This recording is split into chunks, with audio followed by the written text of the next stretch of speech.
क्या बांग्लादेश में सत्ता बदलने के बाद भी हिंदुओं की स्थिति नहीं बदली? क्या नई सरकार भी पुराने रास्ते पर ही चल रही है? और क्या चिन्मय कृष्ण दास को जमानत न मिलना एक बड़ा राजनीतिक संदेश बन चुका है? नमस्कार, मैं हूं वंदना त्यागी और आप देख रहे हैं न्यूज़ 18 राजस्थान का डिजिटल चैनल। और आज बात बांग्लादेश की राजनीति की, वहां के हिंदू अल्पसंख्यकों की और उस मामले की जिसने एक बार फिर भारत बांग्लादेश रिश्तों से लेकर मानवाधिकार तक कई सवाल खड़े कर दिए हैं। बांग्लादेश हाई कोर्ट ने हिंदू संत ब्रह्मचारी चिन्मय कृष्ण दास की जमानत याचिका खारिज कर दी है। इसके बाद देश में अल्पसंख्यकों की सुरक्षा और अधिकारों को लेकर चर्चा फिर तेज हो गई है। खास बात यह है कि जब बांग्लादेश में सत्ता परिवर्तन हुआ तब उम्मीद की जा रही थी कि नई राजनीतिक व्यवस्था हिंदू समुदाय को कुछ राहत देगी, लेकिन फिलहाल हालात में कोई बदलाव नहीं दिख रहा है। हाईकोर्ट ने अपने फैसले में कहा है कि 2024 में चटगांव में एक सरकारी वकील की हत्या से जुड़े मामले की सुनवाई अभी निचली अदालत में चल रही है और गवाहों के बयान दर्ज किए जा रहे हैं। इस वजह से फिलहाल जमानत नहीं दी जा सकती। हालांकि अदालत सोमवार को चिन्मय दास के खिलाफ दर्ज 4 अन्य मामलों में सुनवाई कर रही है। अब सवाल यह है कि आखिर चिन्मय कृष्ण दास का मामला इतना बड़ा क्यों है? दरअसल ब्रह्मचारी चिन्मय कृष्ण दास बांग्लादेश सम्मिलित सनातन जागरण जोत के प्रवक्ता हैं। उन्हें 25 नवंबर 2024 को ढाका एयरपोर्ट से राजद्रोह के आरोप में गिरफ्तार किया गया था।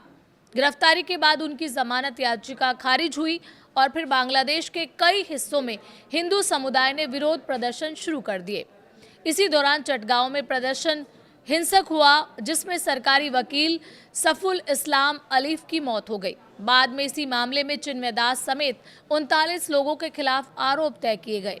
सरकारी वकीलों के मुताबिक 23 आरोपी फिलहाल जेल में हैं, जबकि बाकी फरार बताए जा रहे हैं। चिन्मय दास के वकील का कहना है कि वो लंबे समय से जेल में हैं और उनकी तबीयत भी ठीक नहीं है।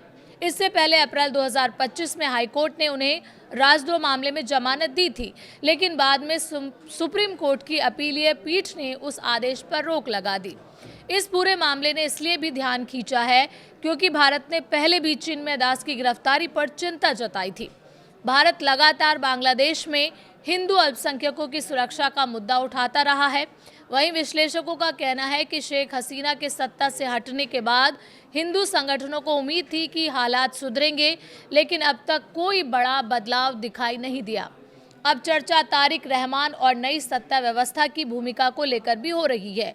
माना जा रहा था कि नई राजनीतिक ताकतें अल्पसंख्यकों को भरोसा देने की कोशिश करेंगी ताकि पुराने आरोपों और विवादों से दूरी बनाई जा सके, लेकिन चिन्मय दास को राहत न मिलने के बाद विरोधी दल और हिंदू संगठन सवाल उठा रहे हैं कि क्या नई सरकार भी उसी नीति पर चल रही है जिस पर पहले की सरकारों पर आरोप लगते रहे हैं। अब सबसे बड़ा सवाल यही है, क्या बांग्लादेश में हिंदू अल्पसंख्यकों का भरोसा फिर से जीता जा सकेगा? क्या नई सरकार इस मुद्दे पर कोई बड़ा राजनीतिक संदेश देगी?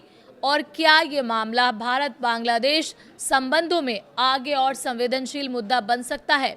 फिलहाल इतना तय है कि चिन्मय कृष्ण दास का मामला अब सिर्फ एक कानूनी केस नहीं रहा, बल्कि ये बांग्लादेश में अल्पसंख्यकों की स्थिति, राजनीति और अंतर्राष्ट्रीय छवि से जुड़ा बड़ा मुद्दा बन चुका है।